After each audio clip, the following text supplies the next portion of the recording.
Elazığ'a yev haberi mayısta belediye sebay akıbeti pirdi Hamza Yanılmaz yev referandum viraşt. Salat Karoni belediye virdilingoni pirdi sandık nayrı henzar noze heştahiri hemveletiyo sebay akıbeti pird reyşoğulna. Belediye ini reyi omariti o kararı kuda göre enu karar pird cayı kudumonenu.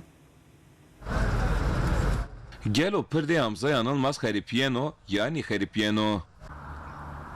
Belediye Elazığ binati tarihoni 22-24 glonda daraqe xaripiyayiş yazini xaripiyayiş pirda ve cinayiş raşt. Ve cinayiş dınzarı nose işte viri envelati reyda. Vini envelatiyon ra ise üşeş envelati va vapır ni xaripiyo.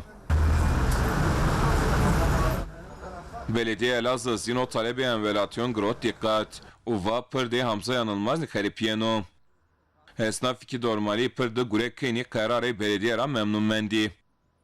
Belediye başkanı maz nispet yo karar girot ve niric zat bagriyo karar girot az cir zat teşekkür keno ma memnun kird yani mızık va şiris ponçtero ati esnafo en pirt eti zaker rahat trafiki teşiritanon konu karşı vice baba ya önemli niye belediye başkanı ma karar ko bagri girot cir zat teşekkür keno. Elazığ Belediyesi zaf teşekkür keno. Öncelikle semin pirda bağlı veşön yani ma karşı vendert otur edenla zaf teşekkür kenir. Pird hol yani milletin evrebel cariyin ben raşin yani zarrand.